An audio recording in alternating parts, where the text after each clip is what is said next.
Hey guys, welcome back to another video. This is What If Deku Had the Inventors Quirk Part 2. So today I'm in a brilliant mood, so I think you should subscribe for them reasons. But another thing that will come off me being in a brilliant mood is that I've decided to make Deku as OP as possible. The reason I've done this is because, well, hell, I want to see how insane I could make this quirk. So, first of all, due to many comments, by the way, thank you for all that, I've decided one for all. So, this is how the conversation goes down. All Might's like, yeah, you want a power, you can take mine. Yeah, and then Deku's like, if I want to become the greatest hero, I don't think the Inventor's Quirk is going to cut it by itself. I accept All Might, and then All Might's like, sick. Well, your body right now is not strong enough, so let's get to training. So, of course, that means there's a 10 months training. So, what happens in this 10 months training? Well, a little bit beforehand, Deku has been tinkering around with his Inventor's Quirk. This has been for a while, but he's kept it kind of a secret, and I've kept it a secret from you guys. And what this little tinkering with the what this tinkering is that he's created some sort of a muscle augmentation increaser. So rather than increasing his muscles straight away, what it does, it makes it easier for him to build muscles and basically increases the efficiency of him working out. So just to put this into more of a word format. What the hell am I on about? Just to put this into more of an example, when he trained before, he was training at a normal rate. Now he trains at double the rate. So that means whatever training he does, it does double for him. So basically, he's at what he's at in the anime right now, so he's quite powerful, and he can take on 5%. But that's not powerful enough, because, of course, One For All can mix with his Inventor's Quirk, though he hasn't tried that yet, because he hasn't got One For All. Anyway, so, it's the last day of U8, and he's finally fully cleared up the beach. What he decides, and then that's when All Might decides, give me a second, guys. That's when All Might is like, eat this! And Deku, with being the nice guy he is, decides to eat it. So he eats All Might's hair, and then he's walking to the UA exam, and to be honest, not much changes here, other than he's used One For All. Let me explain. He used One For All to build a blueprint. Due to One For All instantly automatically hitting 100%, this blueprint that usually would have took him a whole year of trying to build, it took him literally on his walk to UA exam, which was about half an hour, which is absolutely amazing. So, literally, I'm not going to tell you what this power-up is. Anyway, so, he's in the UA exam, and then he's talking to Uraka, and, well, no, he falls over because he's trying to basically create this, and then trying to figure out the creation time of this blueprint, and then he realizes the creation time is literally half a second. No, the creation time, oh my god, half a minute for all of it. But that's still half a minute within a battle. That's a long time. So anyway, Deku, he trips over, and Uraka saves him nervously. He's like, I'm sorry. Then he doesn't end up talking to the girl, but the girl's like, oh, nice, how you doing? Let's see you in the U8 exam. Anyway, so he goes into the U8 call, and he's muttering away to himself about the robots, as he's a bit distracted by his new power. And that's when Ida tells him to shut up, and Bakugo chuckles at him. So, we're jumping into the UA exam. This is where, oh my god, I'm saying so much. I apologize, guys. I'm a bit hyper today. I think you can tell. Anyway, so he's in the U exam. He's walking like a normal person does, and that's when the U exam starts, and he starts creating something, but he realizes he has nothing to do for 30 seconds. And he also realizes he can't use 100% of One For All in a physical combat because that'll absolutely explode off his arms. So he basically just lets everybody go off as he starts creating something for the first 30 seconds of the exam. That's when a sword starts to be created. So it appears out of what people think is nowhere, and Deku's like, finally. So he's running around with this sword, and due to his increased strength, he can run up to a robot and wield this sword easily. So he swings the sword, and what it basically does, it heats up due to electricity charging through it, and this heat means it can cut through the robots easily. And him knowing that there was robots, he made this sword due to him getting previous intel from other UA examinees due to him being a hero. Yes, I know, Deku's quite a bit smarter in this, don't ask me why. So, anyway, he starts basically chowing through robots at a rate that everybody's amazed at, and everybody's looking at him. But then the ground starts to shake, and this is dangerous, because the ground shaking usually means that there's a big robot coming, and of course, there's a big robot coming. This is a 2-pointer. Deku's on mediocre points. He's not through the roof, but at the same time, he's quite well off, better than he was before. Like, I would say he would just get into UA with this points. Anyway, he realizes that there's a girl stuck under the rubble, so that's when he starts to do something smart, and he starts to create something, but he realizes that he doesn't have enough time, so he shortens this process by basically overdriving himself, which causes him to overdrive his inventor's quirk. It instantly creates the 4 items that he was trying to create, but it overdrives his inventor's quirk and basically time caps it, so for the next 6 hours he can't use his creator's quirk or his blueprint quirk.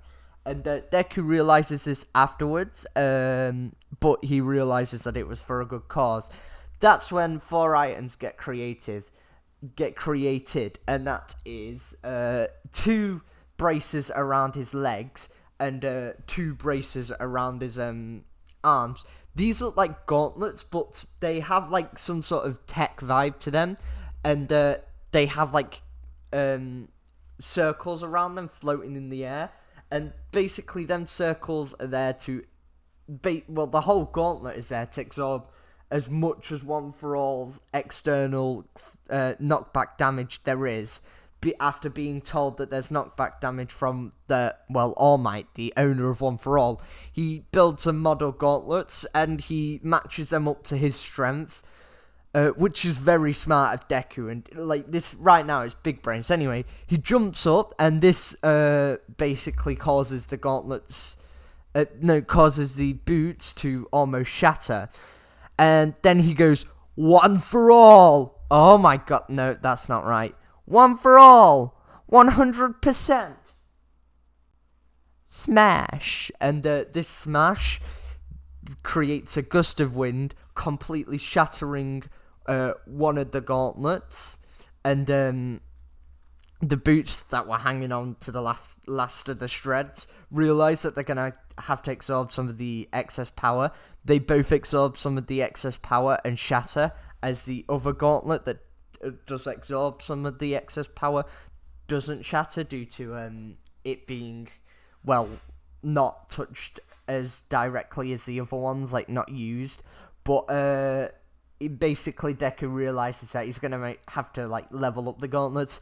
That's when he starts falling to the ground, and he's like, oh, I'm gonna have to use my left arm. Hopefully this doesn't damage me too much. But before he uses it, he was gonna use it just before he hits the ground to kind of like stop him. That's when Uraka basically hits him, and he realizes that she floats, and then they both save each other.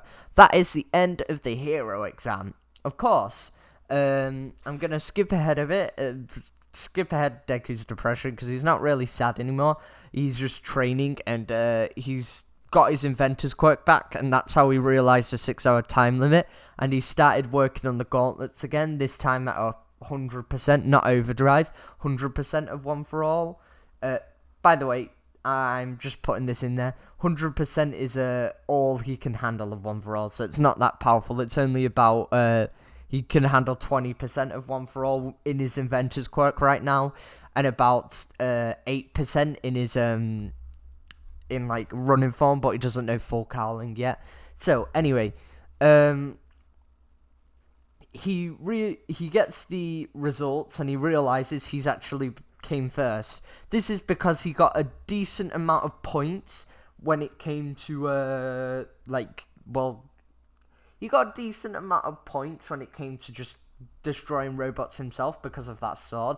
By the way, that sword will come back a little bit later. But he got an amazing amount of results when it came to the... Why have I forgot? When it came to saving him. So these results actually left him higher than Bakugo, which got...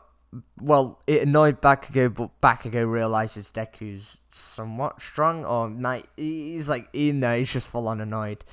So anyway, the next is the Aizawa exam, which I'm going to get into briefly now. Yeah, so Deku, he's walking to school, he gets stopped by nobody, he gets to school, and then that's when he realizes the two most evilest people in the world are there, Ida and Bakugo. Of course, he realizes that Ida's nicer than he came off to be, but Bakugo's still, well, his friend, in big quotation marks, just yet. They're like got a frenemy thing going. They're kind of you know the gist. Anyway, so Uraka comes in, they talk. Aizawa comes in, tells him off. Uraka's like, oh, what's happening? And that's when Aizawa's like, oh yeah, orientation would not happen to a hero, so why should it happen to you guys? We're going out to the field to get tested. That's when Aizawa's like, so, Deku, as you're the number one hero, I want you to go first. As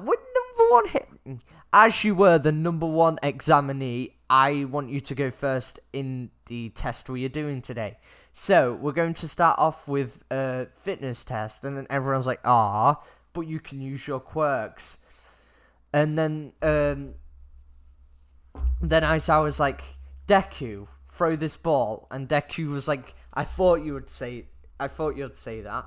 That's when the inventors particles appears around, and his gauntlets are back. This time they have instead of being all dark colours, they have hints of green on there, and now the rings around them are white.